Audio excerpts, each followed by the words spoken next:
பாதுகாப்பு இப்போது இந்த தனி இடத்துல இப்போ பப்ளிக்காக ஒன்றும் நடக்கிறதில்ல. பப்ளிக்லாம் பார்த்துக்கிறாங்க. இப்போ அந்த தனி இடத்துல வேற எங்கேயா போகும்போது அந்த பாதுகாப்பெல்லாம் பிரச்சனை வருது. அது இப்போ பார்த்தீங்கன்னா, இப்போ நடக்கிற கொடுமையெல்லாம் பார்த்தீங்கன்னா, கிராமத்தில் சின்ன கிராமத்தில் எல்லாம் நடக்குது. அப்படி நடக்கும்போது அங்கே இருக்கிறவங்க தான் கேர்ஃபுல்லாக இருக்கணும். அவங்க பேரண்ட்ஸ் கேர்ஃபுல்லாக இருக்கணும். நம்ம போலீஸ் இருக்குது. போலீஸ் வந்து அதுக்கப்புறம் தான் நடவடிக்கையுமே 24 மணி நேரம் போலீஸ் அவங்களோட இருக்க முடியாது. அதனால் பெண்கள் பாதுகாப்புனா அவங்க பேரண்ட்ஸ் இவங்களும் கூடுமான வரைக்கும் ஜாக்கிரதையாக இருக்கணும். அது இப்போ பரவாயில்ல, நல்லா தான் பண்ணுறாங்கன்னு சொல்கிறாங்க. இனிமே தான் தெரியும் எப்படி பண்ணுறாங்க. இப்போ தானே ஸ்டார்ட் ஆகிருக்கு, இனிமே தான் தெரியும் அப்படின்னு. மாற்றம் வந்திருந்தாக்கா இந்த இப்போ ரீசெண்டாக நடக்கிற இதெல்லாம் பார்த்தீங்கன்னா அது மாற்றம் என்ன இருக்குது ஒன்றுமே தெரியல. காரணம் கண்டுபிடிக்கவே தெரியலிங்களே. இவ்வளோ நாள் கண்டுபிடிக்க முடியாது, இப்போ எப்படி முடியுன்றது எனக்கு ரொம்ப சாத்தியமான்றது தெரியல. இனிமேல் விஜய் சார் வந்து இதை சரி பண்ணணும். எப்படி இருந்துச்சோ அதே மாதிரி தான் இருக்குது. ஆனால் இன்னமும் வந்து கொஞ்சம் மோசமானது மாதிரி தான் தெரியுது. பெண்கள் பார்க்கறதுக்கு தமிழக அரசு நல்லா தான் பண்ணுறாங்க. கிடையவே கிடையாது. பேப்பரை பாருங்கள், டெய்லி பொழுது விடிஞ்சு பொழுது போனால் இதுதான் நியூஸு. 5 வயசு குழந்தைய கற்பழிச்சு கொலை பண்ணிட்டாங்க. இன்றைக்கி ஒரு 6 வயசு குழந்தைய நரபலியாம், 11 வயசு குழந்தை கற்பழிப்பான். இதெல்லாம் என்ன பாதுகாப்பு பெண்களுக்கு? ஒன்றும் கிடையாது. பேர் தான் பெண்களுக்கு பாதுகாப்புங்கிறது, எதுவுமே கிடையாது. ஃபஸ்ட்டு வந்து ஆக்சுவலாக நம்ம வந்துட்டு கவர்மெண்ட்டை வந்துட்டு எல்லாத்துக்குமே ப்ளேம் பண்ணிட்டு இருக்காம நம்ம குழந்தைங்கள வந்துட்டு ஃபஸ்ட்டு நம்ம வந்துட்டு சேஃபாக பார்த்துக்கணும். ஸோ இப்போ ஃபார் எக்ஸாம்பிள் நம்ம எல்லா டைம்லையுமே கூட இருக்க முடியாது தான். பட் இருந்தாலும் நம்ம இப்போ வீட்டில் இருக்கிற டைமில் அல்லது இப்போ நம்ம வெளியில் இப்போ ஒரு இடத்துல வந்துட்டு நம்ம விளையாட வைக்கிறோம் அப்படின்ற டைமில் வந்துட்டு நம்ம கண்ணுக்கிட்டே அவங்கள இருக்கிற மாதிரி பார்த்துக்கணும். ஸோ ஃபஸ்ட்டு வந்துட்டு நம்ம வந்துட்டு கரெக்டாக இருந்தால் தான் நம்ம நெக்ஸ்ட் டைம் வந்து அடுத்தது கொஞ்சம் வெளியில் சர்க்கிளில் போகும்போது தான் நம்ம வந்துட்டு கவர்மெண்ட்டை ப்ளேம் பண்ண முடியும். இதுதான் என்னோட ஃபஸ்ட்டு பாயிண்ட்டு. ஸோ அண்ட் வெளியில் நம்ம ஸ்கூல் போகும்போதும் நம்ம வந்துட்டு அந்த கன்சர்ன் வந்துட்டு கிளாஸ் டீச்சர் கிட்ட ஃபஸ்ட்டு நம்ம இதை பற்றி பேசணும். அவங்க கிளாஸ் டீச்சர்ஸ் வந்துட்டு அவங்களோட இப்போது எங்கள் பாப்பா படிக்கிற ஸ்கூல்லலாம் எப்படி இருக்கும் அப்படின்னா, ஒரு 2 பேரண்ட்டோட ஃபோட்டோஸ் இருக்கும். அவங்க வந்துட்டு பிக்கப் பண்ணுற மாதிரி தான் இருக்கும். அதை தாண்டி வெளியில் வேறு யாரும் பிக்கப் பண்ண முடியாது. ஸோ ஸ்கூல்ஸில் வந்துட்டு அந்த மாதிரி ஒரு சிஸ்டம் வந்துட்டு எல்லா ஸ்கூல்லையும் அந்த மாதிரி பண்ணால் நல்லாயிருக்கும் அப்படின்னு நான் நினைக்கிறேன். இப்போ சிங்கப்பெண் அதிரடி படை வந்திருக்கு, அது எப்படி செயல்படுது? சிங்கப்பெண் அதிரடி செயல்படுறது ஒன்றும் தெரியல எனக்கு. ஆனால் செயல்பட எப்படி பண்ண முடியும்? இதை ஆக்ஷன் நம்மளாம் கேர்ஃபுல்லாக இருக்கணும். அதுக்கு மீறி ஏதாவது நடக்கும் பொழுது அதுக்கு ஃபர்தரான ஆக்ஷன் இம்மீடியட்டாக அவனை பிடிச்சி உள்ளே தள்ளணும், போட்டு பப்ளிக்கே போட்டு தாக்கணும். அப்படி பப்ளிக்காக அடித்தாதான் அவங்களுக்கு தெரியும் இப்படி நம்ம இன்வால்வ் ஆனோன்னா நம்மளுக்கு இப்படி இருக்குங்கிற. அது இல்லாமல் என்ன ஆகிடுது, நேசாக போலீஸ் ஸ்டேஷனுக்கு ஆக்ஷன் போகிறாங்க, அதுக்கப்புறம் கோர்ட்டு, அதுக்கப்புறம் மறந்துடும். அதுதான் சிங்கப்பெண் இருக்காங்க, இருந்தாங்க என்ன பண்ணணும். இப்போ இங்கே இருக்காங்க, இங்கே சிங்கப்பெண் யார் இருக்காங்க? எல்லா இடத்துலையும் சிங்கப்பெண் இருக்க முடியாது. அவங்க நல்லா தான் செயல்படுறாங்க. ஆக்சுவலாக எங்கள் வீட்டுக்கிட்ட எல்லாமே வந்துட்டு அவங்க வந்துட்டு ஒரு அவேர்னஸ் மாதிரி எல்லாருக்கும் கொடுத்தாங்க. ஸோ அது நல்லா தான் இருக்குது.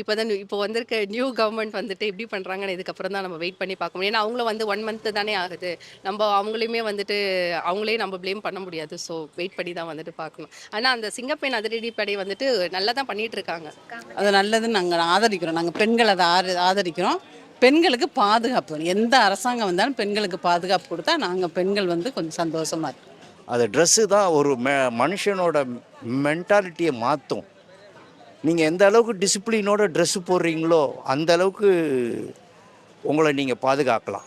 குற்றங்கள் வந்து வக்கர புத்தி இருக்குது சார், நிறைய இடத்துல இருக்குது. நிறைய இடத்துல இது நாட் தட் எல்லா 90% ஆஃப் த பீப்புள் அதை தான் பண்ணுறாங்கன்னு சொல்ல முடியாது. சில வக்கர புத்திக்காரர்கள் இருக்கிறார்கள்.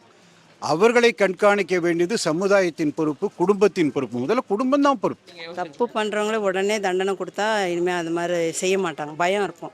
இப்போ ஒரு தப்பு பண்ணுறாங்கன்னா உடனே தண்டனை கொடுக்கும். திரும்ப அடுத்த முறை அது மாதிரி செய்ய மாட்டாங்க இல்லையா? அவங்களெல்லாம் ஷூட் பண்ணி தான் கொல்லணும் என்னை பொறுத்தவரை. ஏன்னா ஒரு சின்ன குழந்தை, அது என்ன குழந்தை அது அது எனக்கே கண்ணில் ஒரே தண்ணியாக தான் வருது அது பார்த்தாலே. அவங்கள அப்படியே நேரடியாக ஷூட் பண்ணணும். இப்போ ஏதாவது ஒரு அப்யூஸ்மெண்ட் அப்படி நடக்குதுன்னா அவங்க வந்துட்டு இமீடியட்டாக ஆக்ஷன் எடுக்கணும் அப்படின்னு நான் நினைக்கிறேன். அந்த பனிஷ்மெண்ட் வந்துட்டு ரொம்ப சிவியராக இருக்கணும். இப்போ ஒன்ஸ் வந்து அந்த பனிஷ்மெண்ட் வந்துட்டு சிவியராக இருக்கும்போது தான் மற்றவங்க எல்லாமே அதை பார்த்து பயப்படுற மாதிரி இருக்கும். யாருமே இதுக்கப்புறம் அந்த தப்பு பண்ணக்கூடாது அப்படின்ற மாதிரி இருக்கணும். என்கவுண்டர் பண்ணணும். அது பண்ணால் தான் வேறு வழி இல்லை. ஒருத்தன் செத்தாக தான் பயம் வரும். பயம் காட்டணும். பயம் காட்டாமல் இருந்தால் பயம் ஒன்றுமே இல்லை. அவர் எப்படி பாதுகாப்பாக கூட்டும் போகிறாங்க பார்த்தி, அந்த கிஸ்ட்டை பாதுகாப்பாக அப்படி போற்றி கூட்டும் போகிறாங்க அவரை. அது மேலே விடக்கூடாது, பப்ளிக்கில் கொடுத்துடணும்.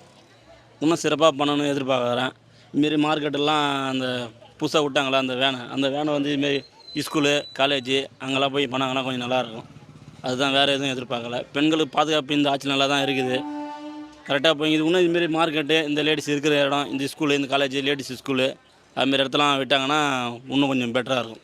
ஜென்ஸ் எப்படி இருக்காங்க, லேடிஸ் எப்படி இருக்காங்க, அந்த ஜென்ஸோட மூமெண்ட் எப்படி, அவங்க டச் பண்ணி பேசுகிறாங்களா இல்லையா, சில பேர்லாம் வாலண்டியராக டச் பண்ணி பேசுவாங்க. இந்த மாதிரி இதெல்லாம் இருக்கும். இதெல்லாம் வந்து நம்ம மைண்டில் போட்டுக்கிட்டு நம்ம நடந்துக்கணும் அந்த மாதிரி. அப்போ தான் நம்மளை சேஃபாக வளர்க்க முடியும், சேஃபாக இருக்க முடியும் இந்த சொசைட்டியில். சொசைட்டியை சொல்லி குத்தமே இல்லை.